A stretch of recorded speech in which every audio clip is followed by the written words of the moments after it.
पति पत्नी आज शपथ लेते हैं कि आपस में झगड़ा नहीं करेंगे। नमस्ते प्रणाम, हम बानी आप सबके छोट भी प्रकाश कुमार ओझा और फिर से हमारा नया वीडियो में आप सबके स्वागत बा।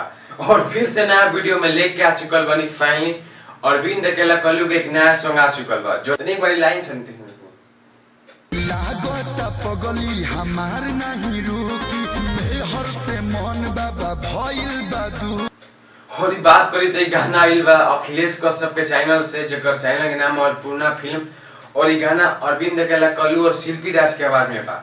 और शिल्पी राज का में आवाज दे बड़ी गाना के बहुत कॉमेडी टाइप के बनावल बा। तनी शिल्पी राज के लाइन सुनी तनी का कहत रही।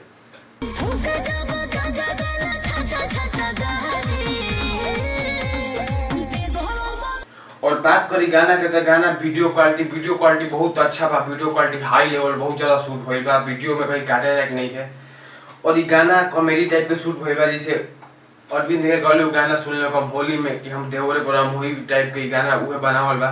लेकिन गाना ये उतना हिट नहीं है बोल होत। तनी ई वाला लाइन सुनी जो अरविंद के कलू का कहत रहा अच्छा लगा। लाइन ई लाइन सुनी मिहरी निकलल रंगा बाजे बाबा उड़न बाजे बाबा।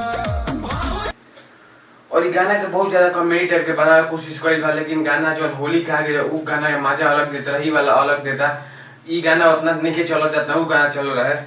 और ई गाना में पर्सनली हमार हई लाइन बहुत अच्छा लगा था जो अरविंद का कल्लू बोलले बड़ी लाइन टेन सुनी। किस्मत के मारल हारल बानी हम लाइफ से। और एक म्यूजिक बने बड़े आर्या शर्मा और अखिलेश कश्यप लिखले बड़े भाई गाना के हमको चैनल से भेल भाई और पूर्णा फिल्म से। और एक में रक्षा गुप्ता काम के लिए बड़ी अरविंद के कल्लू के साथ में मॉडल। चली तो बताई अरविंद के कल्लू केकरा केकरा ई गाना अच्छा लागला। जे भी अरविंद के कल्लू के फैन बा नीचे कमेंट करो केकरा केकरा ई गाना अच्छा लगता। का ई होली लेखा भी बड़ा गाना हो सकता जो होली में गाना देवरे पर हम चली कमेंट करी।